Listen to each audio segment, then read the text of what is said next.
te joxuñu ma manuel boo xam ne su ma ñëwee di contrôle naa xam l'assemblée dañ ko jox prérogative boo xam ne il n'est pas préparé à ça il n'est pas formé ça joxuñu ko outil boobu parce que pour nga évaluer depuis que l'assemblée bi ñu ko joxee pouvoir ba léegi l'assemblée n'a jamais évalué les politiques publiques. El Mali bi mu ñëwee nii. ci la créé benn commission boo xam ne day def manuel pour l'évaluation des politiques publiques. le règlement intérieur bi ñu am daawuñu ko toppatoo parce que ay majorité yoo xam ne tu n'as pas besoin de lire les règlements. ci nga grand yi lay wax yoo xam nga lay wax pratique parlementaire parce que tu n'as pas besoin de regarder xam nga kañ lay xool règlement intérieur. bi mu amee nag balance bi. waaw foofu nag nga xam ne benn voix deux voix la. coow bi mooy nañu xool loi bi lu mu wax. foofu nag nañu commencé di saytu règlement bi ci nañu xool ne y a beaucoup d'anomalies anomalie bi nga njëkk a ñëw xam nga lan la bi ñu ñëwee ñun rek assemblée nationale. mu am ñetti candidats. le règlement intérieur prévoir ko. c'est vrai parce que règlement intérieur dafa ne. ñetti bulletins moo am assemblée nationale booy voté. oui non abstention. le blanc le bleu et le blanc rayé de bleu.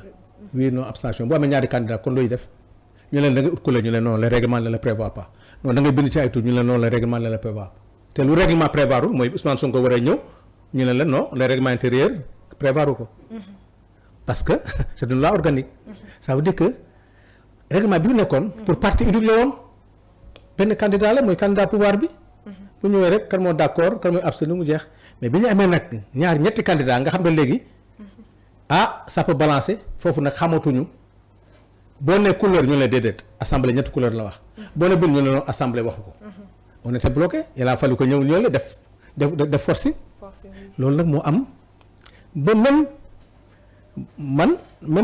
même suba avec la mise en accusation avec la résolution là après dinañ ci ñëw waaw dinañ ci ñëw am na ci loo xam ne man ba léegi des na leer sans bopp si règlement intérieur bi mais peut-être que mën nañ ko régler bon du poser un peu mais je sais que règlement intérieur bu ñuy defaraat la parce que ñoom ils n'ont jamais mis en place depuis Idrissa Seck la haute cour de justice mais tey règlement bi mosul xalaat ne ay ministre dinañ mos a doon député nekk ci ministre bi ñu leen di juger comme ministre te demee ñu war a toog nañ taxaw foofu te seen morom yi duñ toog comprendre nga wax bu baax ñun on n'avait pas prévu la haute cour de justice c'est pour les ministres normalement bu ñu leen di àtte xam nga da ngay c'est les gens du gouvernement du nekkuñu assemblée tey am nga ñaari députés yoo xam ne ñu nga fa am na ñetti députés yoo xam ne duñ fa nekk boo defee débat ñu fa nekkoon comment fa ñu fa nekk bu leen neexee jël parole wax d'accord mais bien que c'est pas trop méchant mais lu ñu corriger la mooy wane suuf mais corriger est-ce que tam duñ ne weesu na puisque convoqué nañu déjà assemblée bi pour li nga xam ne moom mooy mise en accusation boobu pour ministre yi nga xam ne war nañ leen a topp ci PGF bi. non grawul parce que xam nga loi bi moom résolution la wax vote la wax. si bon maintenant dans le débat ça n'a rien à voir le débat li am solo ci résolution bi mooy képp kuy membre de la haute cour doo voter doo wax li am solo pourquoi du impacter kii bi résolution bi mooy vote la rek ak loo mënti wax ça du am impact c'est au moment où du vote pour la résolution foofu nañ d'accord que envoyer ko maintenant à la commission d'instruction donc bu ñu ko voté rek maintenant la forme parce que c'est des formes yoo xam ne bon c'est pas trop méchant après dañ koy corriger. mais est-ce que beneen boor bi mënuñu profiter ci loolu. non dugal lenn loo xam ne mën na gàllankoor. mise en accusation amul. non li ñu mën a wax rek mooy ñoom dañoo bëgg a wax ñoom nga bàyyi leen ñu wax. d'accord à quoi ça sert. non vice de procédure. non du am vice de procédure quelqu'un peut dire que dama bëgg a wax ñu ne ko waxal. ok bu waxee après moment du vote parce que ça sert à rien du tout. tu vois assemblée am na possibilité def benn motion pour dire que on vote la loi sans débat. assemblée mun na permettre. ne ok nañ bàyyi ñëpp wax. assemblée mun na décider ne nañ bàyyi ku nekk wax 15 minutes. assemblée mun na wax am na loo xam ne nag c'est la police de l'assemblée moo koy décider. parce que sur le fond du am impact. parce que sur la forme rek nay am impact. donc que quelqu'un puisse prendre la parole c'est pas méchant. D'accord donc dañuy dugg ci beneen sujet bi ba tey ci reddition des comptes alal wi nga xam ne askan wi ñëpp a ko bokk am ñoo xam ne dañ koo paccoo ci seen biir wax nga ko léegi ñuy tudd ki nga xam ne moom mooy le fils de l'ex-président de la République tey jii ñu ciy tudd ñeneen ak ñeneen gis nañu ni ki tey jii yaa ngi koy wax léegi ne journaliste yi dañoo war a def seen liggéey mais man du tic au tac démb damaa jot information bi rek Wally Seck ak Massamba ak Coro Mandela ak Mademba ci yem plus que information boo xam ne nii la dañ ko war a partager ak askan wi te ñun loolu mooy suñu wareef dañ koy partager après largement ku ci nekk mën cee jot te loolu moom mooy suñu liggéey moom moo war a doon suñu liggéey mooy surtout wëri li nga xam ne day soxal askan wi te ñoom ñu war cee mën a jot mais tey ñu dégg am ñoo xam ne dañ leen du dégg duñu ay politiciens ñii ci showbiz ñi nga xam ne tey ci làmb ji ñeneen ak ñeneen ñu leen di tudd tey jii ci ay enrichissement illicite ñii ci ay détournement ak yeneen te dara dugalu leen ci lu dul ñu jege politicien wala ay politiciens. gis nga loolu mooy li doy waar. man de Coro. dans cette histoire là. Sénégal yi dañ gis lu compliqué. man du ma ne nañu moytu politiciens yi mais nañu am rapport. lu leer ak les hommes politiques. te politiciens ba ñuy dugg ci yenn marché yi. surtout marché public yi. sax na joon na ñëw dugal la ci benn marché public. parce que jege na pouvoir bi jox ma ko aw ma société aw ma dara. ñëw gis Coro dugal ko ci Coro yàlla xam ne de bonne foi ainsi de suite suba yow mi nga xam ne yaa def da nga ne fi amoon na fi chef d'entreprise boo xam ne dafa ne moom dañoo scanner signature am. yooyu yëpp am na fi. moo lay war ne c'est un monde boo xam ne très compliqué. mais lii yëpp xam nga lan la Coro. dafa am lu fi doon am depuis l'indépendance te mu war a arrêter te ñii ñëw pour arrêter ko. arrêté bi nag baax na. parce que gëm naa ne Diomaye ak Ousmane Sonko bi indi lii. ñoom dinañ veiller ba seen nit duñ def lu mel nii. surtout ça. mais ñi nga wax ne moom ciy tudd yëpp. c'est gênant suñuy xarit lañu suñuy dem nga am na ku ñu fa tuddoon mu nekk Locafrique. waaw. ci ay nangam xam nga ñoom ñëpp tey. lan moo leen ci dugal ay des hommes politiques ñoo leen ci dugal. am na wala amul da nga ci dégg keneen ak keneen man ñi ma ci dégg yëpp. ak ñi ma ci dégg ëllëg vraiment je suis très gêné. tey waa ji ñuy wax naan ki sant Mbacke. nga xam ne il a même Karim Mbacke il a même des problèmes de loyer. nga dugal ko ci problème mu 9 milliards xam nga kooku tey xëy na yëgul li xaw. donc man li ma la mën a wax mooy Macky Sall. il doit être grand. gis nga ay plaintes yëpp. loolu Macky Sall dafa am lu mu hérité lu mu def. jël pouvoir bi attaqué la reddition des comptes woo Karim Wade. ñëpp xam nañ diggante Karim Wade non diggante Macky Sall ak Ablaye Wade. mais nee na yoon la teg xam naa diggante ma Khalifa Sall man xam naa ci lu bëri. mais dafa teg yoon. mais quand il a besoin de Karim Wade dafa jógee France ñëw toog. ñu jox ko tout ce qu'on lui reproche mu dem préparer sa défense. il est revenu. ñu arrêté ko condamné ko. mu toog purger penam que dignement. tey bu ñu woowee doomam. tu as tous les moyens de défense. pour wane ne li ñu koy jiiñ du moom. wala li ñu koy wax du moom xëy na sax c'est à titre de témoin peut-être. bien sûr. kenn rek la ñu woo moom mu wax xalaat li ñu ko war a toppee. kooku moom mooy Ismaïla Madior moom moo expliqué Sénégalais yi mais kan xamul ba léegi moom moo tayle boppam wax dëgg yàlla. mais Amadou Sall. il peut sortir innocent. mais man Macky s'il empêche son fils de venir. c'est là où c'est grave. parce que les gens vont engager une procédure boo xam ne. ça va faire du tollé ça va faire du bruit ça va révéler autre chose. man li mu gëmoon mooy mu bàyyi ko mu ñëw bu ñëwee bu dee am na lu ñu koy toppee te dëkk bi am na médiation pénale te xëy na bu reconnaître rek que moom la.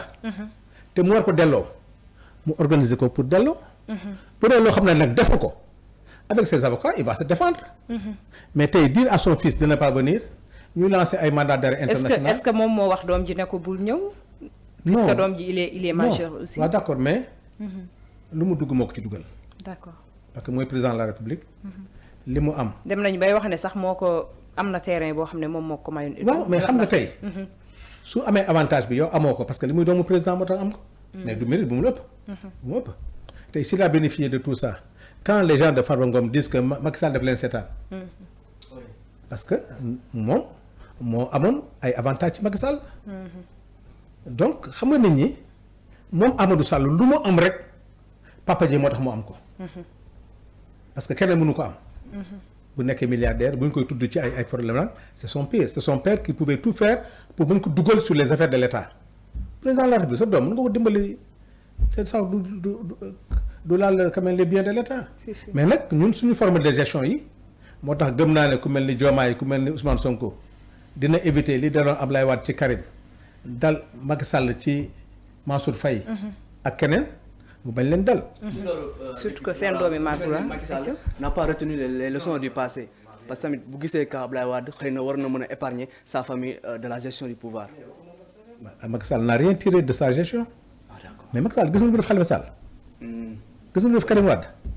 dégg nga li mu def diw yëpp. Macky Sall tey dans le cadre de la reddition des comptes Macky Sall waroon na xam ne. tey mais prison yàlla na ci yàlla musal. parce que moom moo jëloon sa décision jël nit ñi parce que pour mal gouvernance jàpp leen tëj leen.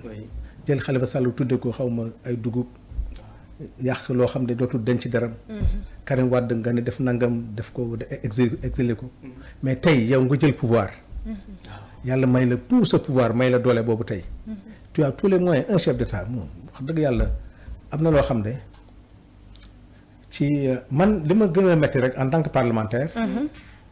mooy il faut que Assemblée nationale heureusement que ça je vous le dis kii di El Malick xam naa moom il est en train de tirer les leçons de la gestion de l'Assemblée nationale.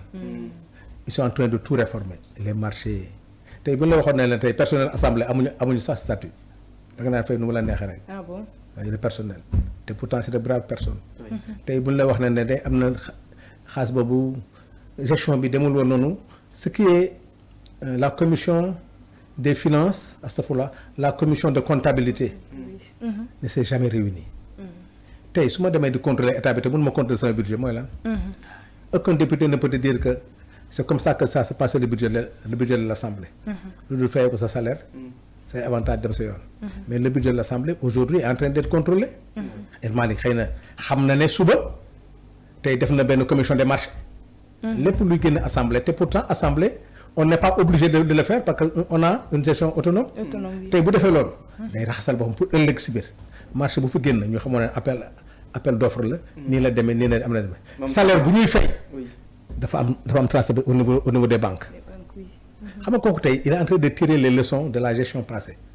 ñii aussi quand même la même chose donc c'est ce que Macky Sall n'a pas réussi.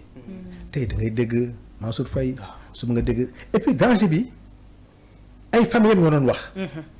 mais Adama Faye lu mu waxu. Adama Faye lu mu wax moo pour Macky Sall parce que dama wax ne compte mais Adama Faye il parle de détournement. il parle de son frère il parle de keneen. kii Faye Aliou Sall. wax na fi attaqué ñële. ñoom seen biir Moustapha Diop wax na. ku ne di feeñal moroom. tey da ngay gis ay influenceurs commencé ñoom seen biir di wax. wallaay c'est vrai. donc cela veut dire que ñun bu ñu mobiliser wul. ñu d'accord ne réew mi ni ñu ko géré woon baaxul.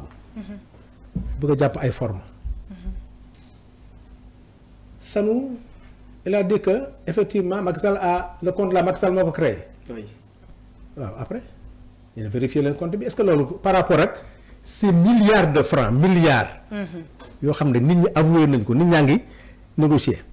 l'avocat de Macky Sall l'avocat de Farba ñaari avocat yëpp. kenn ki Maître Doudou Ndoye nee na nañu waxtaan. prison c'est pas une solution. xool naka lañ ko waxtaanee. Maître Boubacar Cissé ne woon na lii bi ngeen ko toppee ñu bëri den daanu. pourtant ñooñu tey bu ñu waroon wootee woo nit leneen kaay nañ yéen bu ko yow kon li nga wax kan la koo woo mu ne la d'accord man rek du ma daanu. waaw donc tey ñooñu. tey kan moo war a weddi tey. que y a une mauvaise gouvernance de ce pays les deniers publics assemblée nationale ci boppam. nañu interpeller yéen li ngeen doon voté seen loi des finances. la dette bi nga xam ne moom la ñuy wax on vous l'a caché. te dette bi. ak ku mën a lebi xaalis ak foo mënti toll boo ko lebee da nga koy ñëwaat assemblée nationale. bien sûr ñu dugal ko ci loi des finances du rek dugal ko bi nga gën a grave mooy même boo lebee indi ko. il faut ñu wax fan lañ koy dugal. bu dee ministère de la santé déedéet ok ministère de la santé sur quel programme comme ça yow moment évaluation contrôle bi di nga dem ci programme bi xooli ko. doo vérifier budget bi de programme bi nga dem vérifier.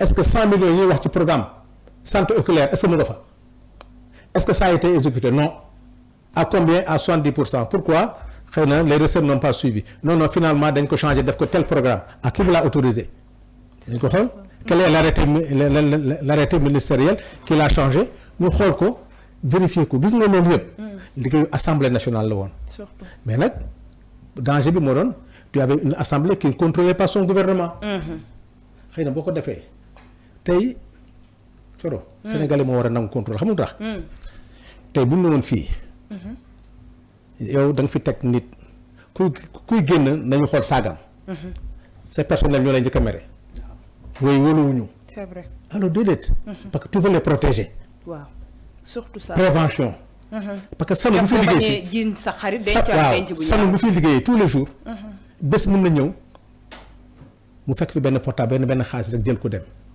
c'est vrai amul contrôle bu ko rego ñëpp tax mais bu ko wóoree ne kuy génn am na contrôle c'est dissuasif moo tax le contrôle là li ñuy def c'est une dissuasion c'est une prévention pour que ëllëg si biir ñëpp xam ne ce nouveau gouvernement là sama gars yi dina leen saytu surtout ça assemblée nationale bii tey y a combien de questions orales à l'assemblée y a combien de questions écrites à l'assemblée bari na tey ministres yi dañ ne dañoo sonn parce que liñ jot ci question xalaatuñu woon ne seen assemblée te pourtant ils sont assemblée tey président El Malick tey ci avantage yu député yi au niveau des au niveau des salaires am na lu mu ci wàññi te pourtant ils sont au pouvoir mais xam nañ leen lii aussi moo jaaduwul mais voilà les réformes qu'il faut faire c'est là où la population doit accompagner le gouvernement parce que ñeneen ministère ñu liggéey contrairement à ce que les gens pensent ñoom coono nga xam ne ñoom or lañu bëgg tey Birame Souleye il est en train de faire le comptoir de l'or tey on est en train de relancer l'industrie textile l'industrie huilerie est ouverte à travers plus de 2000 et quelques emplois gerte kenn jaayatu ko usines yi nga xam ne tey dañuy ñëw le coton va être relancé l'industrie fruitière en Casamance à l'est dañuy ñëw le ciment le fer loolu yëpp tey vraiment yaa ngi am pouvoir boo xam ne les autoroutes de l'eau ñu ngi ci Mabouba il te dit que actuellement le kilo d'engrais va coûter 1000 francs la tonne 10 000 foo mu sa dégloo ci àddina à partir de l'année prochaine ce sera des semences certifiées mais gars yi ñu ngi jóg c'est que taluñu li affaire réduction ko c'est pas le problème ñooñu santuñu leen ko ministre des finances ministre de la justice premier ministre yéen gérer leen loolu ku nekk dama liggéeyi donc ce gouvernement mais malheureusement c'est la communication qui reste donc ñi jàpp ne le gouvernement est en train de perdre du temps avec la réduction des comptes ils n'ont pas raison mais pas raison tu yaa ngi gis tey nga yaa ngi am autosuffisance en oignon nga xam fu mu jaar bi ñu koy wax est-ce que da nga ko dégg autosuffisance en pomme de terre tey ceeb bi muy wàññoo kenn yóbbu ko tey actuellement on va renouveler le parc automobile te tey fii nañ ko renouveler les usines de montage fii lay nekk pour l'armée c'est fait à Mbacké pour le transport en commun lépp luy Tata Ndiaga Ndiaye tout ça va